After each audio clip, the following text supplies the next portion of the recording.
Hi there, welcome to the Brown Lounge. I'm Holly Brown, and tonight, as part of our month-long celebration of Spanish cuisine, I'm going to make a wonderful dish for you. In fact, I'm going to use my paella pan tonight, but I'm actually not going to use paella. You know, you might think that when you invest in a paella pan, it only is for paella. Not true. You can make some wonderful dishes, and I'm going to show you one tonight. It's called Fideo con Manchego. And Fideo is basically Spanish for pasta. And Manchego is a wonderful sheep's milk cheese that's from La Mancha, actually, in Spain. And this is a wonderful dish that I got from my friend Steve Winston. Steve Winston is the owner of the Spanish Table. He has many retail stores, and he's written this book called The Spanish Table. And it's a wonderful combination of recipes and storytelling of his trips to Spain with his wife, Sharon, and just really enjoying the wonderful country cuisine that really makes Spanish food terrific. But basically what we have is some wonderful Manchego cheese, and I've shredded that up. We've got some Fideo here, pasta. I've chosen some thin pasta, so you can use angel hair, capellini, you can use thin spaghetti. You could even use spaghetti if you like, but I like it when it's thin. It has a really nice texture against some of these other ingredients.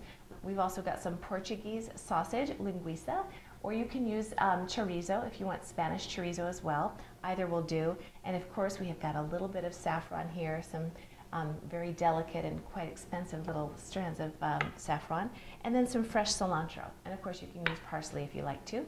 And then I've got about a quart to a quart and a half of chicken stock. And that's all you need to make a wonderful dish. This is Saffron Fideo con Manchego. You're going to love it. Stick around. I'll show you how to make it.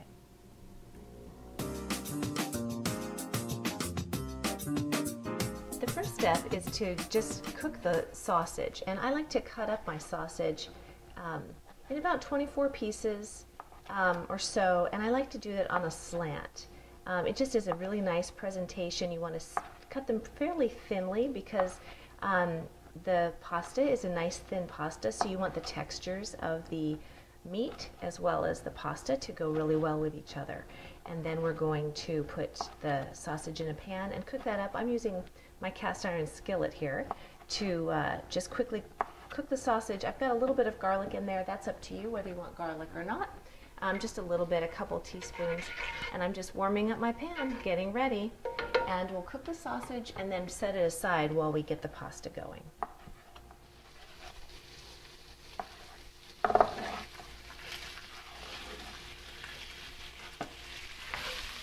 Once all the sausage is sliced up, we're just cooking it over medium heat in a tiny bit of oil with a little bit of garlic.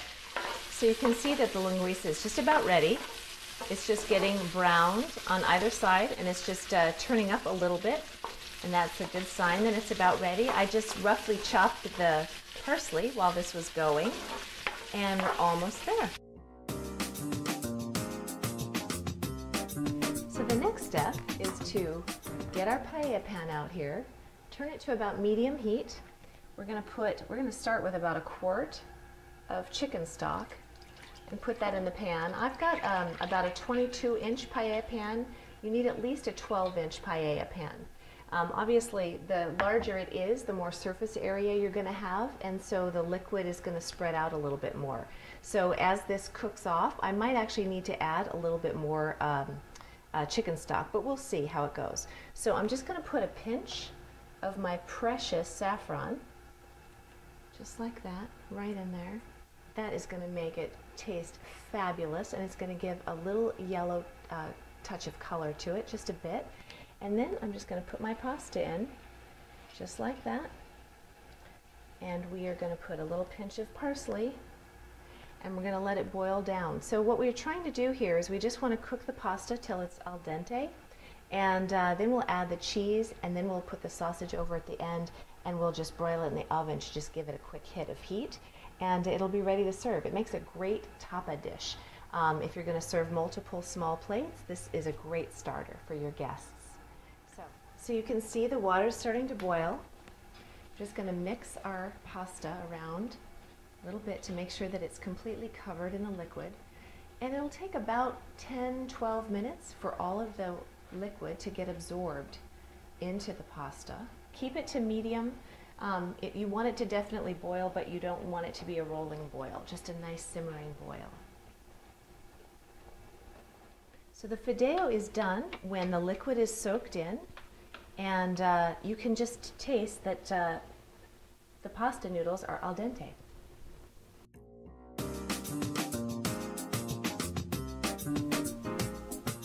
So it looks like all the liquid is pretty much soaked in.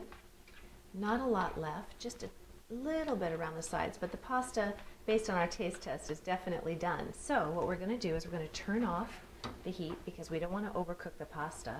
And now we're going to put about 1.5 cups of the Manchego on top with a couple of tablespoons of parsley. We're going to mix that up so there's cheese and noodles all mixed together. So now what we're going to do is just put the last bit right on the top like this. Just a little bit more parsley for color, and then we're going to throw on our linguica, or if you chose chorizo, and then we're going to broil this just until it's melty hot. Here we go, into the broiler. It looks pretty good. I can't wait, but we're about 2 minutes away, so stick around. We're almost there. Is that gorgeous or what? This is one of the most beautiful and simple and delicious Spanish dishes, and like I said, it makes a wonderful tapa dish. It's another great use for your paella pan, and you can serve it just like this, or you can dish it out. Because the Manchego cheese really sticks to the pasta, I like to use tongs, so I just serve up a nice, big, fat, heaping serving of Fideo, and just make sure you have enough pieces of sausage to go on it, and there you go. Your guests are going to love it. As always, follow us on Twitter, like us on Facebook. We're also on YouTube and Pinterest, and of course our website, thebrownlounge.com. Enjoy. See you later.